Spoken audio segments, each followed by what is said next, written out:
Bueno, acá hay conceptos que hablan de las capacidades que tienen los diferentes suelos para mantener el agua, ¿sí? El agua en el suelo. Se dice que hay capacidad de campo, que es la capacidad que tiene el pedazo de tierra de que ustedes van a trabajar para retener el agua. Es el agua que está contenido, ¿sí?, en ese suelo luego de haberse saturado o de haber sido mojado profundamente, ¿sí? Por ejemplo, yo pongo la manguera o voy con esa regadera y riego 10 minutos, riego, echo agua, agua, agua, agua, hasta que veo que empieza a haber derrame de agua, ¿sí? Entonces ahí cierro el grifo y eso ahí yo mojé todo hasta el máximo, porque ya cuando empieza a percolar, a ver escorrentías, porque ya regué de más y ya el suelo está al máximo, como que un balde se llenó y se saturó. Entonces, la capacidad de campo es qué capacidad tiene de mantenerse húmeda esa tierra antes de que o percole o se evapore el agua. Después hay otro concepto que habla del punto de marchitez permanente, que es el opuesto, ¿sí? Ustedes imagínense que una planta que necesita cierta cantidad de agua, yo la dejo sin agua una semana completa. El primer día tiene agua, el segundo día tiene menos, el tercer día va a seguir absorbiendo un poco más. El cuarto día ya le va a costar absorber el agua porque le queda muy poco a esa maceta, ¿sí? Cada vez va a tener menos agua a disposición la planta. Y un día la planta ya va a decir, no puedo respirar más, no puedo absorber más, me muero. O sea, se muere. Y por más que nosotros le echemos agua, la planta ya llegó a su punto de marchitez permanente. Por más que la veamos que está media viva, ya pasó tantos días sin poder absorber agua que la planta ya empezó en su proceso de muerte. Entonces, por más que le agreguemos agua, no va a absorber agua y se va a morir. Entonces, ese es el punto de marchitez permanente. Cuando ya la planta ya pasó muchos días sin poder absorber agua, entonces ya consumió todos los nutrientes que tenía en su cuerpo. Entonces ya no puede sobrevivir por más que nosotros le agreguemos agua. Por supuesto que hay plantas que lo toleran más y plantas que lo toleran menos, pero por eso es importante que siempre el suelo esté húmedo. Acá tenemos el punto de saturación, cuando estamos con el tanque al máximo. La capacidad de campo que le decía es cuando hay agua en el suelo, pero no está saturada, ¿sí? No es que hay escorrentía, es cuando el suelo está húmedo, que la planta tiene agua a disposición. Y el punto de marchitez permanente, que es ese que dice PMP, es cuando hay menos del 17% de agua a disposición de la planta y la planta ya no puede absorber, ¿sí? Ya no está disponible para la planta el agua. Entonces, si la planta pasa muchos días en ese punto de marchitez permanente, se va a morir, por más que le agreguemos más. Siempre hay que tratar de que la planta no esté encharcada, pero tampoco esté por debajo del punto de marchitez permanente, que tenga una capacidad de campo. Eso es lo ideal para la planta. El umbral hídrico, se define el umbral hídrico como el porcentaje de la lámina de reposición que tengo en cada riego, de manera que el cultivo tendrá un rendimiento óptimo, ¿sí? En otra definición, es la fracción promedio del total de agua disponible en el suelo que puede ser agotada en la zona de raíces antes de presentarse el estrés hídrico. Entonces, es el agua que tiene la planta a disposición, ¿sí? El agua que yo le voy a tener que poner todos los días, la capa que le voy a tener que incorporar todos los días para que la planta no se estrese. Este umbral hídrico es muy diferente para nosotros los paisajistas que para una producción de duraznos o de damasco, de manzana o de pera. ¿Por qué? Porque nosotros queremos que la planta esté linda, ¿sí? Entonces, si la planta nosotros la vemos que está turgente, que está bonita, alcanza. Diferentes son esas plantaciones que son hechas para producir, que necesitan mucha cantidad de agua, mucho más que la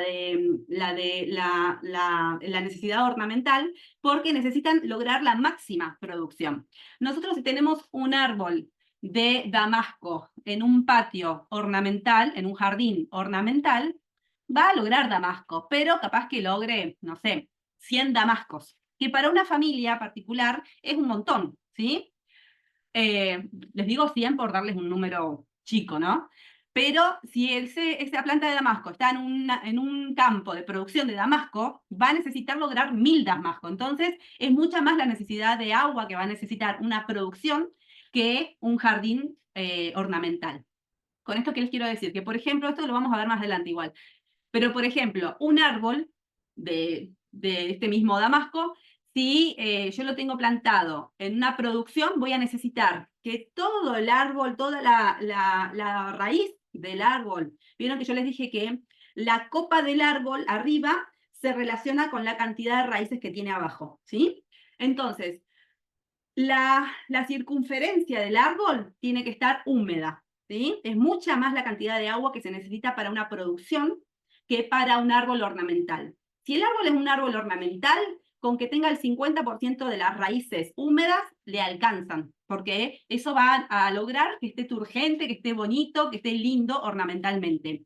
No que llegue a su máximo de producción, pero sí que esté lindo, que es lo que a nosotros nos interesa. Por eso es muy diferente el umbral hídrico que tienen que lograr en las plantaciones de producción de plantas para el alimento que el umbral hídrico que tenemos que lograr nosotros para que las plantas sobrevivan y estén bien bien nutridas para estar bien físicamente, ¿sí?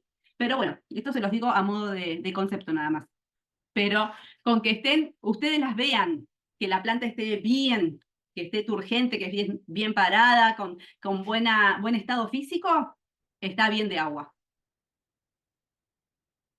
¿Cuándo regar el suelo? Bueno, tenemos que tener, fíjense que acá hay diferentes horizontes que les puse, la capa de arriba donde están las plantas, más que nada, esto es para las plantas herbáceas, tenemos que tener en cuenta que las plantas herbáceas tienen siempre raíces chiquitas, ¿sí?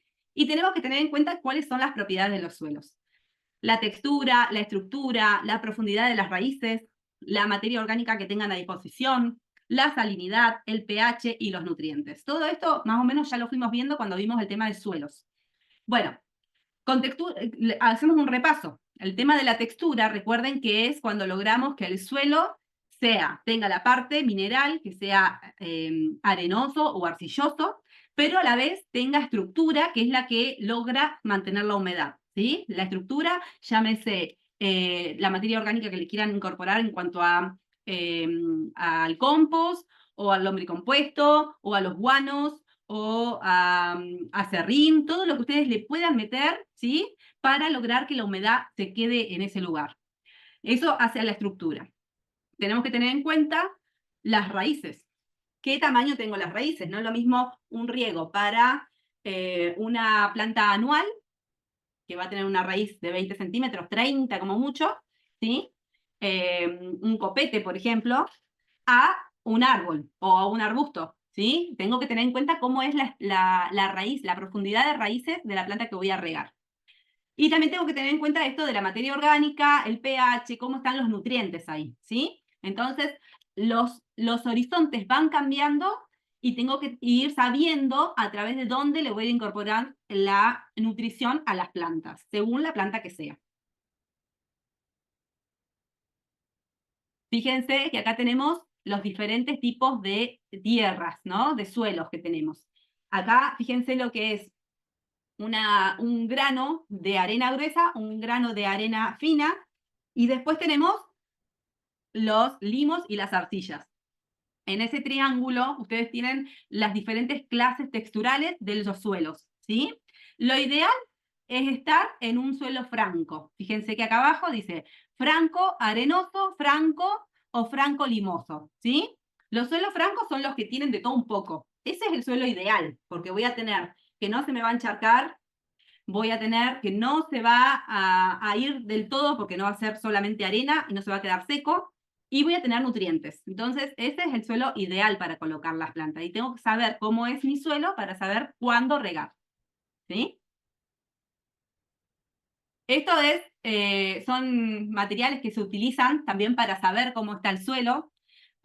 Son pruebas que se hacen, ensayo, para saber cómo aguanta la infiltración de agua en el suelo. Esos aros se ponen, se colocan, se llenan de agua y se espera para ver cuánto tarda en drenar ese agua. Entonces son pruebas que se utilizan. Y fíjense en el cuadrito que tienen a la derecha que el suelo arenoso va a ser el que menos tiempo tolere el agua, se va a ir más rápido, ¿sí?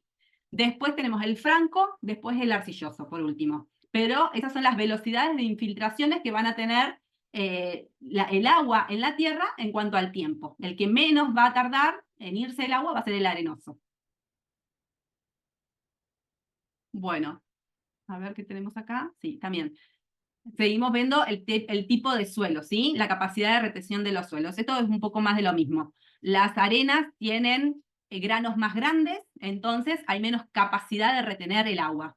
Y las arcillas tienen granos más chiquitos, entonces tienen mayor capacidad, porque hay hay muchos agujeritos, pero con menos espacio, entonces es como que el agua tarda más en salir a través de todos esos agujeros, ¿sí? Y por último, les voy a dejar este que es el tema de los nutrientes, ¿sí? ¿Cuándo regar el suelo? Hay que tener en cuenta esto que hablábamos hoy de la escorrentía, que el agua no sobre, porque si no estoy lavando los nutrientes y no estoy dejando que los nutrientes se absorban por las raíces. Por eso es importante que haya humedad, pero no encharcamiento, porque si no, el encharcamiento provoca que todos los nutrientes estén en el agua y que se vayan para cualquier lado. Y nosotros tenemos que lograr que si le estamos dando a la tierra un suelo con materia orgánica, le estamos poniendo abonos, le estamos poniendo nutrientes, le estamos poniendo triple 15, que este fertilizante que nosotros le ponemos en todos los formatos, ya sea orgánico o inorgánico, quede en el lugar, ¿sí? Que quede a disposición de esa planta que nosotros queremos fertilizar. Por eso es ideal regar lo suficiente, pero no de más, ¿sí? Para que no se vaya todo eso, que no se vaya ni por la escorrentía por arriba, ni por la percolación por abajo, que quede en las raíces.